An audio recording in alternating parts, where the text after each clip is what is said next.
Hello বন্ধুরা, সবাইকে শুভ সকালের অনেক অনেক শুভেচ্ছা। তোমাদের পছন্দের ধারাবাহিক গৃহপ্রবেশের আজকের পর্বের রিভিউ নিয়ে আমি চলে এসেছি তোমাদের সামনে।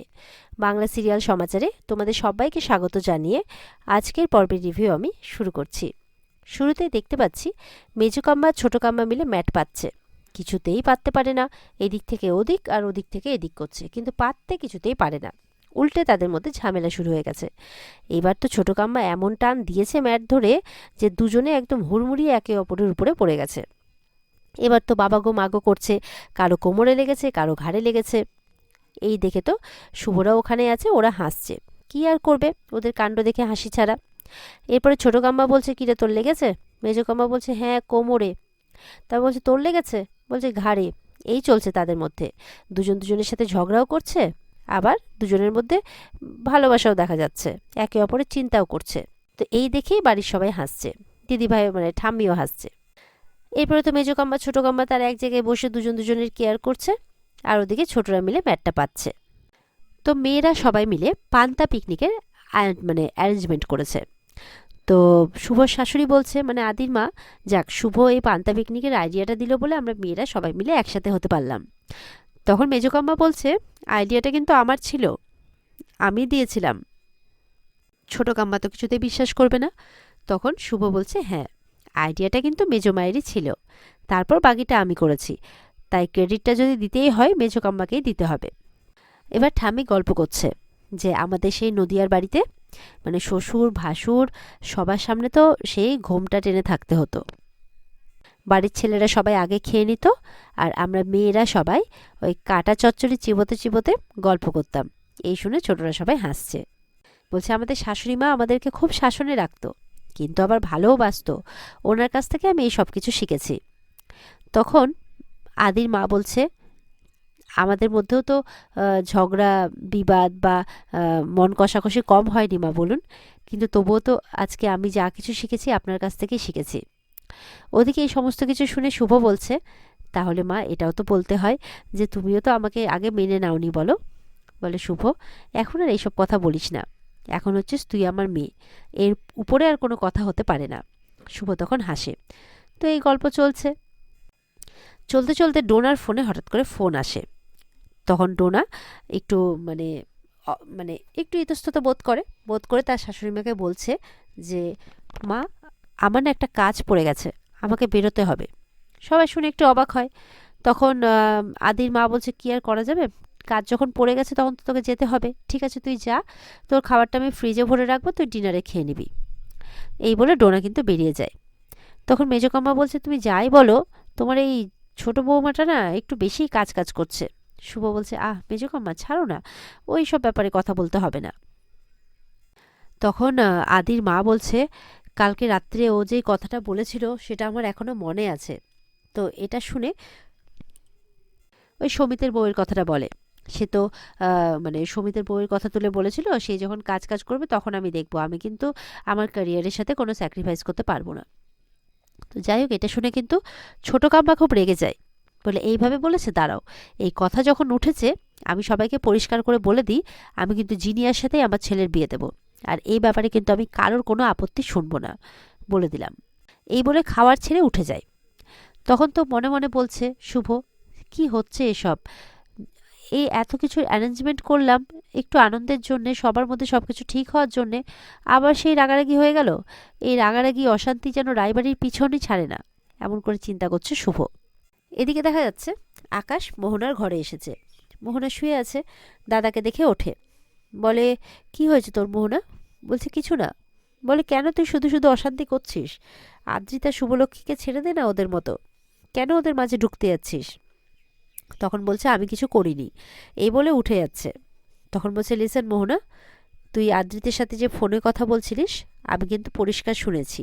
তুই ওকে বলছিলিস যে তুই ওকে কতটা ভালোবাসিস, আর তোদের মাঝখানে নাকি কেউ লাইন ড্র করতে পারবে না। তখন বলছে যে তুই ভুল শুনেছিস, আমি এসব কিচ্ছু করিনি।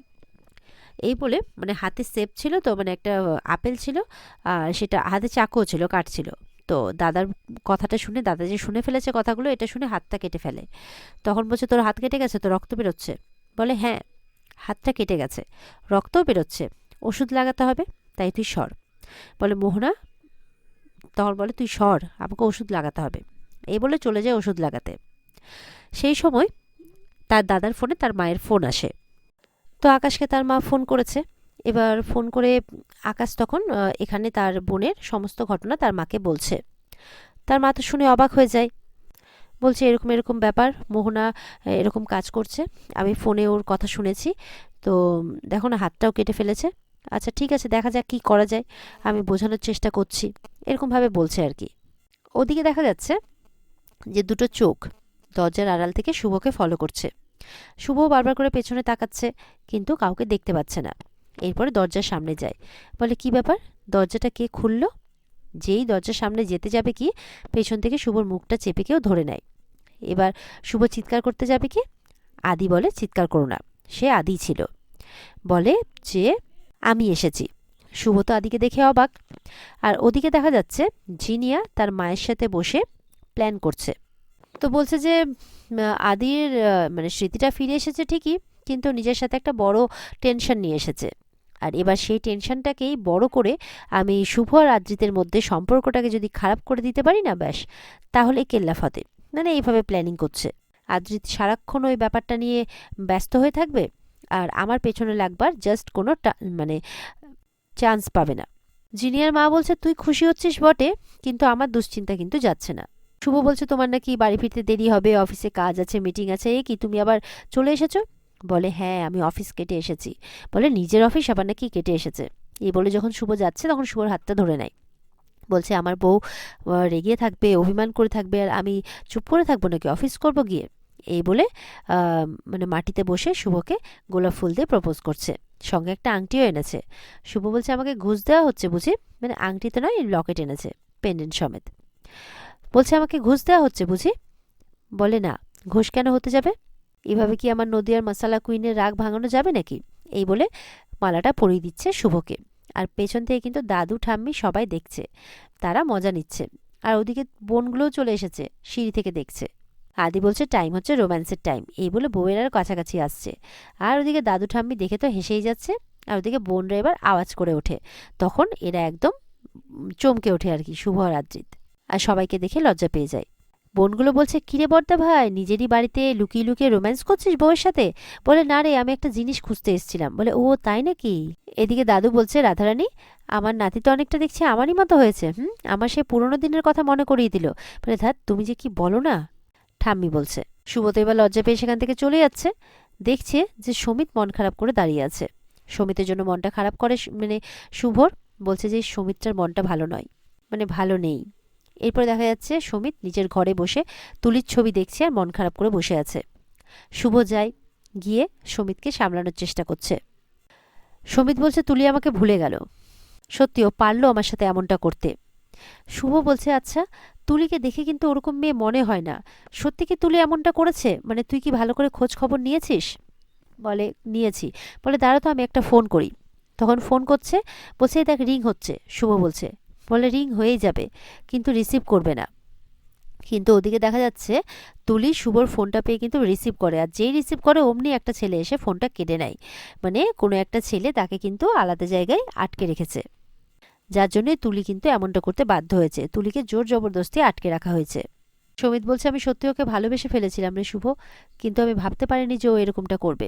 শুভ বলছে দেখ, একটা বেটার অপরচুনিটি পেয়েছে বলে ও তোকে ছেড়ে দেবে, আমার তো এরকম মেয়ে বলে ওকে মনে হয় না। ওদিকে তুলি বলছে যে কেন করছেন আমার সাথে এরকমটা, প্লিজ আমাকে যেতে দিন না। আর মনে মনে বলছে যে সমিত তুমি কি আমাকে ভুলে গেছো? এখানে আমি আছি, তুমি বুঝতে পারছো না? তুমি কি আমার খোঁজ করছো না একটুও? মনে মনে বলছে। আর ওই ছেলেটি বলছে যে যেটি আমার পছন্দ, যেই জিনিসকে সেই জিনিস আমি আমার কাছে এনে রেখে দিই। তুলি কিন্তু ওদিকে খুব কান্নাকাটি করছে, কষ্টেই আছে। এদিকে সমিত বলছে যে মুভ অন করে গেছে রে, এবার আমাকেও মুভ অন করতে হবে। এই বলে কিন্তু তুলি আর নিজের ছবিটা মানে অর্ধেক অর্ধেক করে ছিঁড়ে দেয়। শুভ বলছে এইভাবে দুম করে কিন্তু কোনো সিদ্ধান্ত নিয়ে নিস না, যা করবি ভেবে চিন্তে করবি, এটা কিন্তু তোর লাইফ। আর এখানেই আজকের পর্ব শেষ হয়ে যায়। তো বন্ধুরা, এই ছিল আজকের পর্বের রিভিউ। ভালো লেগে থাকলে কিন্তু পর্বকে লাইক কমেন্ট করে আমাদের জানাতে ভুলবে না।